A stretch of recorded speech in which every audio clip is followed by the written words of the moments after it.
Olá, boa tarde, bem-vindo a mais um Mercado e Companhia. Veja os destaques de hoje. Com tensão geopolítica, governo brasileiro estuda medidas para proteger país de crises internacionais que impactem o preço dos combustíveis. Embarques de carne bovina crescem 12,4% e atingem novo recorde. Em Mato Grosso, excesso de chuvas e falta de infraestrutura deixam BR-174 intransitável. Comunidades ficam isoladas e produtores no prejuízo. E ainda, na previsão do tempo, saiba como fica o clima para o início do plantio do milho, segunda safra. Tem ainda as cotações, a sua participação e muito mais. Mercado e Companhia já está no ar. O governo brasileiro estuda medidas para proteger o país de crises internacionais que impactem os combustíveis no mercado interno. Como a tensão no Oriente Médio elevou o preço do barril do petróleo, e isso certamente pode ser um desses fatores. Portanto, a afirmação foi feita ontem pelo ministro de Minas e Energia, Bento Albuquerque. Olha só. Nós não temos as medidas que nós estamos trabalhando nela, já estamos trabalhando nela há 2 meses, são medidas que não dependem só do Ministério de Minas e Energia, envolvem outros ministérios também, bem como o Congresso Nacional e a própria agência reguladora aqui, a Agência Nacional do Petróleo. Então nós já temos alinhavado uma série de alternativas, agora vamos ver como isso será implementado paulatinamente, com a análise e com a responsabilidade e o cuidado que tem que se ter para que a gente não tenha no nosso setor, particularmente de combustíveis, uma incerteza grande por parte do consumidor, que ele diz assim, qual é a expectativa que eu tenho em relação ao preço do petróleo que subiu 10, 20, 30%. O combustível vai subir 10, 20, 30%, é isso que nós estamos analisando, porque isso, de certa forma, envolve com a economia como um todo do país. Então, esses instrumentos estão sendo elaborados, alguns deles estão mais avançados, outros nem tanto, com as sugestões recebidas, mas acreditamos que em pouco tempo a gente tenha isso implementado no que diz respeito ao Poder Executivo. E no que diz respeito ao Legislativo, nós vamos abrir essa discussão com o Legislativo e acredito que também teremos uma resposta rápida para que o país não fique refém de cada crise de petróleo que ocorra no mundo. Certamente não vamos procurar esse caminho do imposto para não onerar mais ainda. Mas se há maior receita, talvez possa haver uma compensação em cima disso, e esse é um dos instrumentos que estão sendo analisados. Pois é, e o presidente Jair Bolsonaro voltou a defender hoje que o percentual de ICMS cobrado dos combustíveis incida nos preços da refinaria, nos preços das refinarias, e não no valor médio dos postos. Na saída do Palácio da Alvorada, Bolsonaro defendeu que o governo tem feito um esforço para aprovar a reforma tributária no Legislativo e que seria melhor se a mudança na cobrança dos ICMS sobre combustíveis fosse contemplada na proposta. Com o clima seco, a primeira safra de milho no Rio Grande do Sul deve recuar 20% na comparação com o ciclo anterior, segundo estimativa da INTL FC Stone. Essa queda na produção do estado levou a consultoria a reduzir em 3,4% a projeção do grão na primeira safra em relação ao previsto em dezembro. Acompanhe mais detalhes. De acordo com a INTL FC Stone, o Rio Grande do Sul deve registrar um recuo de cerca de 20% na produção esperada para a primeira safra de milho, totalizando 4.800.000 toneladas do grão, ou seja, mais de 1 milhão a menos do que as 6 milhões de toneladas estimadas no relatório de dezembro. Segundo a consultoria, o recuo previsto é consequência do clima quente e das chuvas irregulares que atingem o estado. Com isso, a primeira safra de milho do Brasil deve ser 3,4% menor que o esperado. atingindo 25.750.000 toneladas. A segunda safra teve um corte na produção, passando de mais de 72 milhões de toneladas previstas em dezembro para 71.970.000 toneladas. A consultoria aponta que a queda se deve à revisão diária em alguns estados. Já para a soja, a INTL-FC Stone aumentou a previsão de produção para 121.760.000 toneladas, um novo recorde de colheita se as condições climáticas forem favoráveis. E para tratar desse assunto, a gente conversa agora com a Ana Luísa Lodi, analista de mercado da INTL-FC Stone.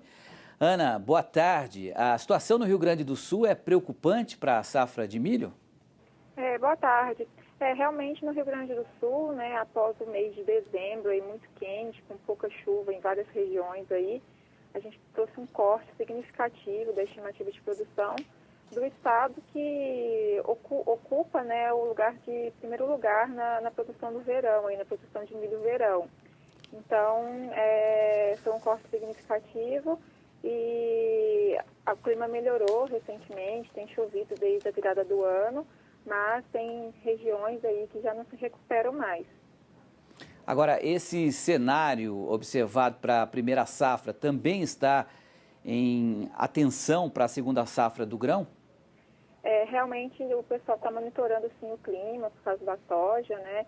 Só que no caso da oleaginosa, o estado planta um pouco mais tarde em comparação ao milho e a gente já estava com uma estimativa aí de produtividade um pouco menor do que no ano passado.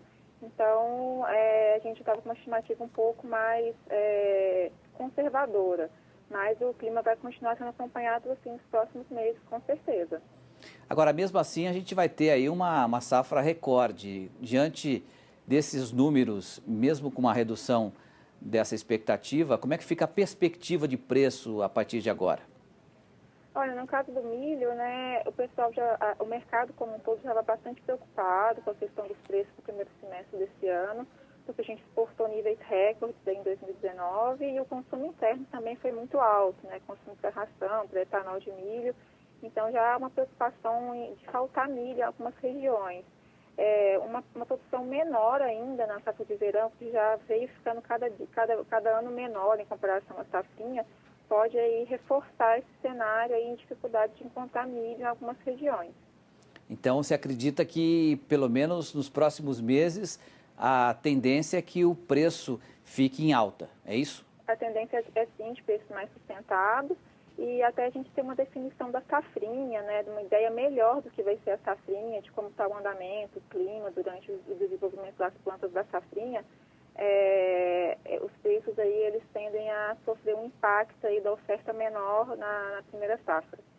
Agora, Ana, jogando para o cenário internacional, tem alguma expectativa que essa situação geopolítica, essa crise aí entre Estados Unidos e Irã, de alguma forma possa afetar a exportação de milho do Brasil? E como é que está principalmente a oferta de milho no mercado internacional?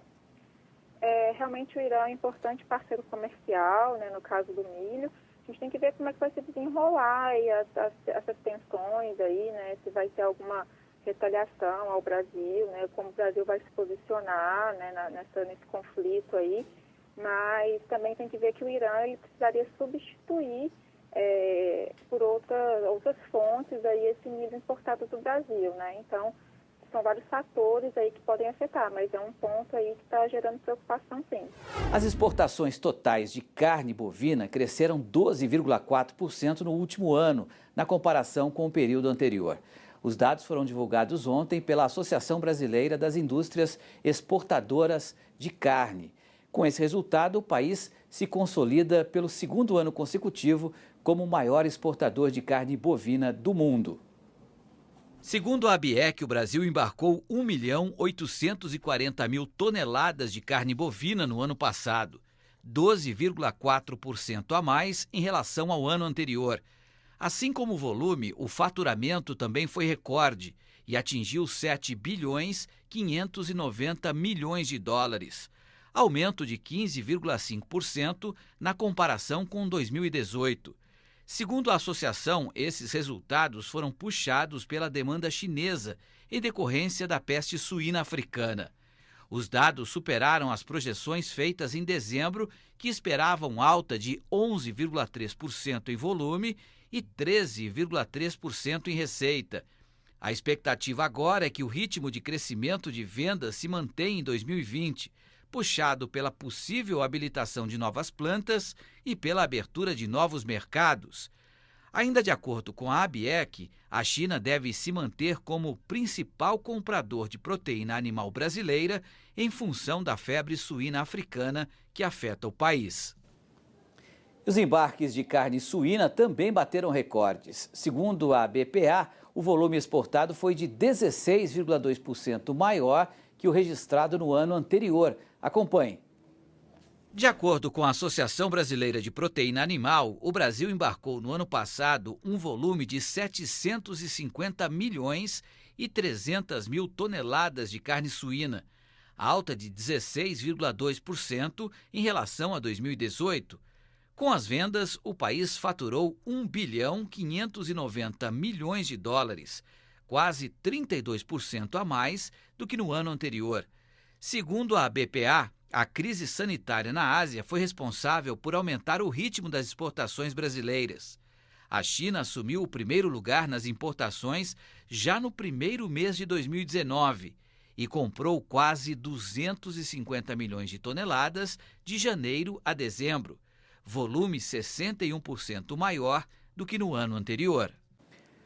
O Brasil tem se mostrado cada vez mais competitivo no mercado de feijões. Em 2019, o país exportou pela primeira vez na história 165 mil toneladas do alimento. Além disso, faturou 111 milhões de dólares. Sobre esse assunto, nós vamos até Curitiba falar ao vivo com o Marcelo Líders, ele que é o presidente do Instituto Brasileiro do Feijão e Pulses. Boa tarde, Marcelo. Conta pra gente o que permitiu esse avanço das exportações em 2019 e quais foram os principais compradores do Brasil. Boa tarde, Beth. Boa tarde, produtores. É verdade, nós realmente batemos um recorde. Lembrando que o Brasil começou recentemente nesse mercado mundial de pulses, né? Foi ali por volta de 2010, os maiores volumes, e vem crescendo bastante nos últimos tempos, porque os produtores e também a pesquisa vem trabalhando no desenvolvimento de novas cultivares. Então, lá em 2010, nós tínhamos 2 cultivares para serem exportadas. Então, isso reduzia bastante a quantidade de países que nós tínhamos como possíveis clientes. E no ano passado, agora em 2019, nós exportamos para mais de 80 países, 82, 83 países, sendo que foram 9 diferentes variedades de feijões. Então, a isso se deve o crescimento bastante importante desse setor nos últimos tempos. E, Marcelo, esse aumento das exportações afetou de alguma forma os preços aqui no mercado interno? Sem dúvida nenhuma, permitiu que os produtores tivessem maior tranquilidade na comercialização do feijão carioca, que é o que mais se planta, né? Tudo aquilo que foi plantado, de feijão rajado, de feijão vermelho, né, desses feijão, o próprio feijão preto também, tudo aquilo que foi plantado desses feijões não foi plantado de feijão carioca. Se houvesse um volume maior de feijão carioca no mercado, é possível que os produtores tivessem enfrentado dificuldades em momentos ali por volta de junho, julho, agosto, setembro, né, que normalmente tem um pico maior de oferta de feijão carioca. Então, o impacto ele é positivo para os produtores. E nós temos trabalhado com a exportação dos excedentes. Então, aquilo que não se consome aqui dentro do volume total ofertado é exportado. Então, não temos tido problema de ruptura, né, no atendimento ao nosso consumidor, que é o nosso cliente primário. E quais são os principais consumidores do nosso feijão e o que falta para o Brasil conseguir conquistar novos mercados? Olha, nós temos a Índia, né, como o maior importador ainda de feijões, e é um grande player mundial. Nós temos o Egito também entre os grandes importadores. Temos visto o crescimento da China. A China tem diminuído muito a produção de feijões e ela é também uma consumidora de feijões. Então, aquilo que vem se fazendo, que vem se construindo dentro do setor, junto com o Ministério da Agricultura, é que vem frutificando e pode frutificar mais. Agora, no mês de janeiro, no final desse mês, foi convidado o setor e outros setores da nossa agricultura, os exportadores, para uma missão presidencial, né, junto com o presidente e com a ministra, para a Índia, justamente para tratar de como nós podemos atender a demanda indiana que é crescente. Também com a China, né, os entendimentos estão adiantados para que nós tenhamos a possibilidade de exportar outros feijões, além dos que já são exportados, também para aquele país que tem uma demanda grande. E nós temos oportunidades aí com o acordo firmado com a Apex, aonde nós vamos ter investimentos na divulgação dos feijões pelo mundo afora, uma grande possibilidade de crescimento com o apoio dos ativos agrícolas que vêm trabalhando pelo mundo afora. Sem dúvida nenhuma isso vai frutificar e nós teremos também um 2020 muito interessante, muito promissor para o nosso setor. Pois é, para encerrar exatamente sobre esse assunto, sobre perspectiva para 2020, eu tenho a impressão que muitos produtores, vendo esse seu otimismo, imaginam, eu vou aumentar a minha produção. Em questão de rentabilidade, né? A gente sabe que o Brasil tem condição de aumentar a sua produção, mas valerá a pena, em termos de composição de preço, para o produtor brasileiro aumentar a sua produção? O senhor pode garantir que no ano que vem, quem plantar feijão vai ter também uma boa rentabilidade, Marcelo?